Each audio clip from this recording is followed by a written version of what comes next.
Hi there.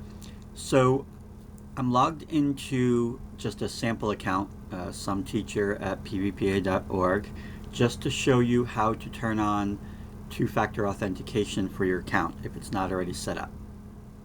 So from your email, you're going to click the PVPA icon in the upper right here with your profile picture, and then you're going to click Manage Your Google Account. That will open up your account settings screen like this, and over on the left you want to click on Security.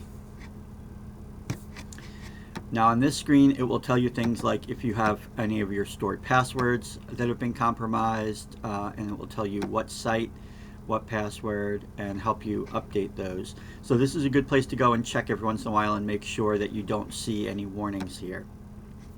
But for right now, what we want to do is scroll down and you'll see where it says how you sign into Google, and there's two-step verification, and you can see that on this account right now it says two-step verification is off, so we're going to need to turn that on. If it says that it's on, you should be all set, but it might make sense to click through here and just double check your settings. So on the two-step verification screen, before I turn it on, if you look down at the bottom, they give you several different second step options. Right now the ones that I use the most are Google Prompt and phone number.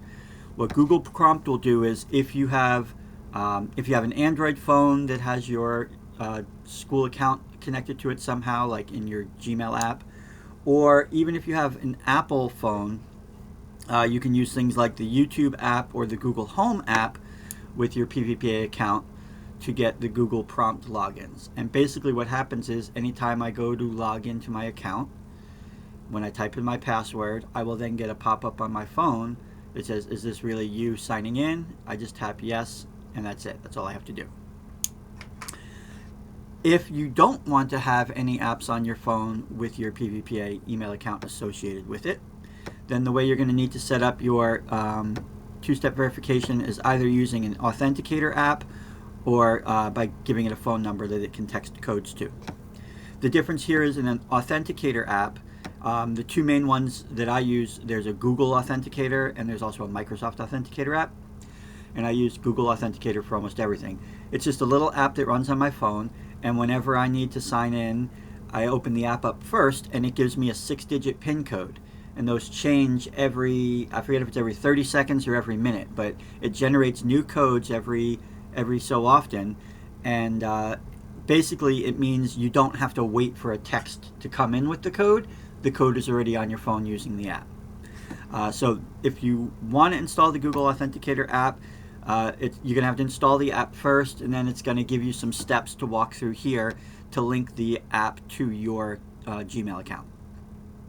But probably the most straightforward, if you're not going to use Google Prompt, is to just enter your phone number. So you'll just click the little plus sign here, you'll put your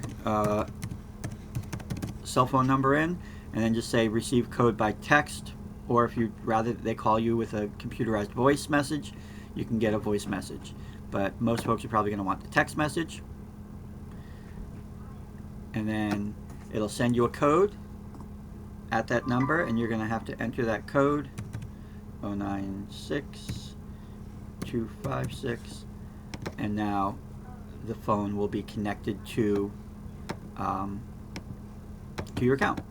And then it will automatically turn on the two-step verification. Okay, so you don't have to then go and turn it on. It's already there. So yeah, so I would recommend if you have an Android in particular and use your school account on it, I would recommend trying the Google Prompt. If you don't want to use that, you can use the Google phone number and just put your cell phone number in here. If you don't want to do either of those things, again, you can use an authenticator app on your phone, or worst comes to worst, you can get some backup codes, which are basically like some codes that don't change for your account. I just click the link and it's loading, and you can say get backup codes. And what you could do is you could print these backup codes. So if you're going somewhere where you weren't going to have cell signal, you weren't going to be able to, or you won't have access to your telephone, maybe you're in a building or something where you have to leave your cell phone in a locked cabinet or something like that, but then you're going to need to be able to sign into your account somewhere else, you can carry a slip of paper with your codes on it. Right, so very, very seldom that somebody's going to need to do that, but it is there as an option for you if you need it. So that's how you turn on two-step verification. Please go and do that as soon as possible if you haven't, because we're going to be turning the two-factor authentication on as a requirement. And once that's turned on, if you haven't set up your account, you're going to get locked out. So please do that ASAP. Let me know if you have questions. Have a great rest of your day.